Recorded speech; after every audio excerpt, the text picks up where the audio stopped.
Maithili express की शानदार प्रस्तुति।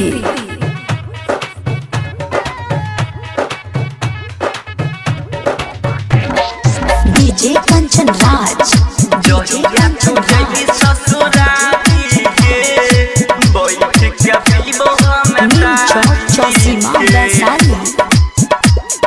खुशी रिकॉर्डिंग स्टूडियो बलुआहा।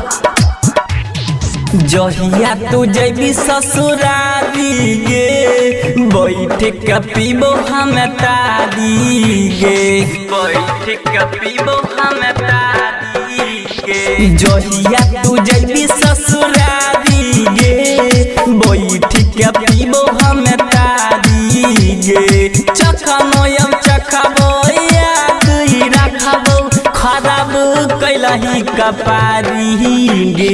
जहिया तू जैबी ससुराली गे बैठ के पीबो हम तारी गे बैठ के पीबो हम तारी गे। म्यूजिक डायरेक्टर कंचन राज जहिया तू जैबी ससुराली चौसीमा वैशाली।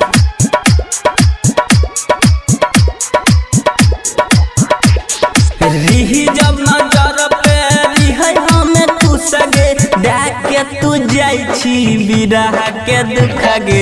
रिही जब नजर पे रिहै हमें तू सगे डाक के तू जाई छी बिरह के दुख गे।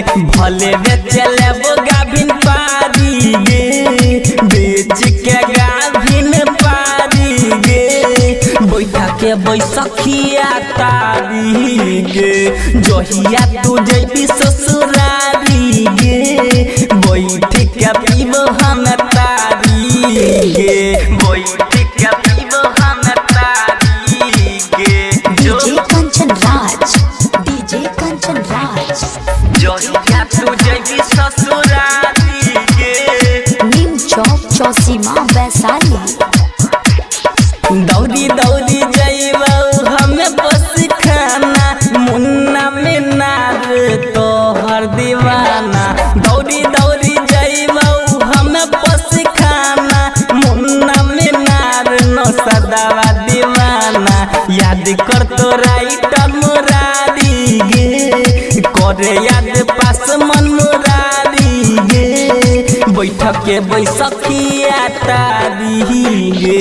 जहिया तू जैबी ससुरारी गे बैठ के पीबो हम तारी गे। खुशी रिकॉर्डिंग स्टूडियो बलुआहा।